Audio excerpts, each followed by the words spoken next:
The Wall Street Journal recently ran an article that the math no longer works for purchasing a home. But before we jump into that, make sure you hit subscribe below to stay on top of all of the latest Huntsville, Alabama real estate news. So how they came to this conclusion is they looked at the average monthly mortgage payment in this country, which is about $3,300, and they compared that to the average rent in this country, which is about $2,200. And so they looked at the gap, it's about $1,100. So they're saying it's less affordable now, and it just doesn't make sense to purchase a home versus renting. Now, I think that is missing a lot of the key factors in making that evaluation. But one of the reasons they looked at it too, if you look at the graph, is 2010, 2018, it actually was more affordable from a monthly standpoint to buy a home versus rent a home. So 2018 to 2021, it became a little bit more flat. And then 2021 and beyond is when it became less affordable on a monthly basis when you factor in, all the things that we've talked about.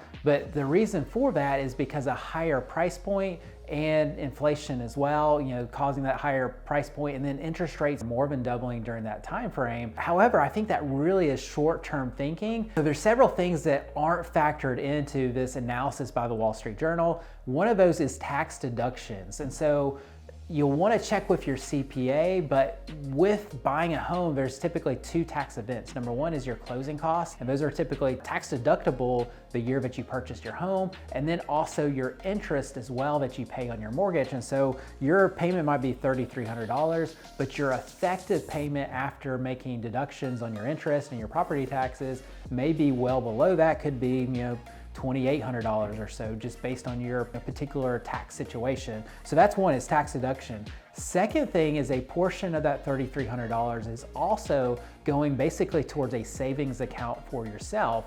And so you'll reap that savings account balance basically when you sell your home or refinance.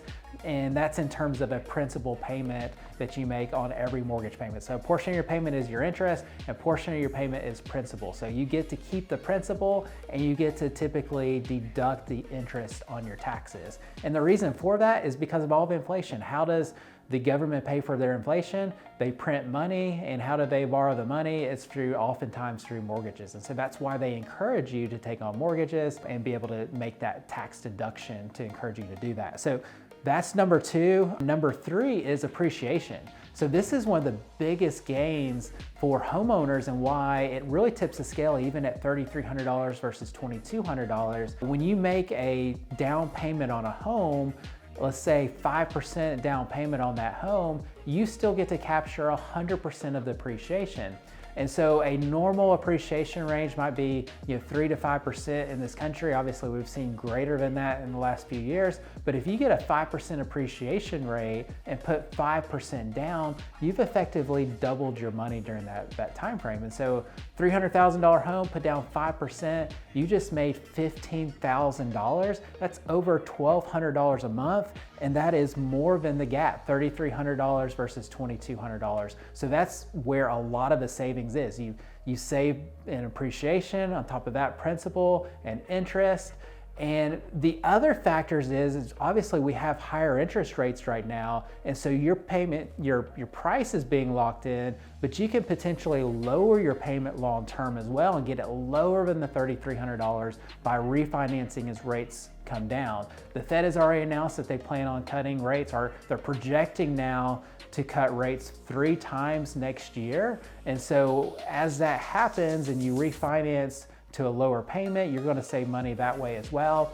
Now, the other thing that happens is, as we continue to have inflation, what do you think happens to your rent? That $2,200 is likely a floor and is not going to be the ceiling. That $2,200 in rent is likely going to continue to go up year after year as the government continues to print money and have inflation in this country.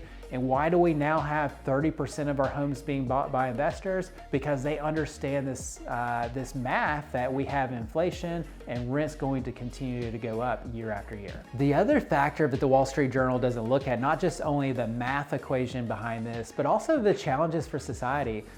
Frankly, homeowners are typically more involved and care about their local community than renters do on average. And so that's a big challenge for our society as we kind of go towards that hashtag renter nation. The percentage of first-time homebuyers continues to go down. It was 38%. Now it's an average of 33%. And that doesn't sound like a big difference or big impact of 5%, but percentages can be misleading. And so, if you look at the 38% of a larger number, because we have fewer homes being sold in this country, so kind of a normal year might be 5.5 million homes, and so if you look at 38% of that number versus the lower number that we're experiencing now, which is closer to like 4 million homes, that actually creates a gap of about 750,000 would-be first-time homebuyers that simply did not purchase a home in 2023, and there are going to be long-term effects of that on society. The other thing is the average median age is obviously increasing as well for both first-time homebuyers and just buyers in general, as first-time homebuyers are delaying the purchase of their first home. That is now up 4 years, and then on repeat buyers, it is up 15 years. So if you're on the fence on what to do, you're a potential first-time homebuyer, you're renting a home right now, my best advice to you is get ahead of this. Find a way to purchase a home right now if you can qualify for a home loan. Ask for the seller to buy down your rate. Go to new construction where they're buying down rates if you need to do that. But find a way to get in a home, because what will potentially happen as interest rates start to come down, affordability is obviously going to go up. That's going to push more and more buyers off of the sidelines.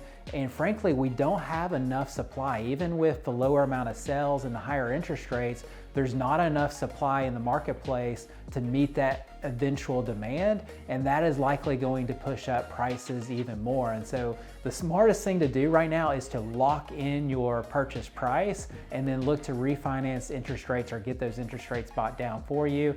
I would personally, if you could afford the mortgage rate, lock in your price. Don't do a buy down, just get a reduction on the purchase price, because I would take advantage of the rates actually falling over the next 1 to 2 years and then refinance. So stomach, a little bit higher mortgage payments in the short term if you have to be able to capture the optimal, the most price reductions and the lowest payment long term for yourself.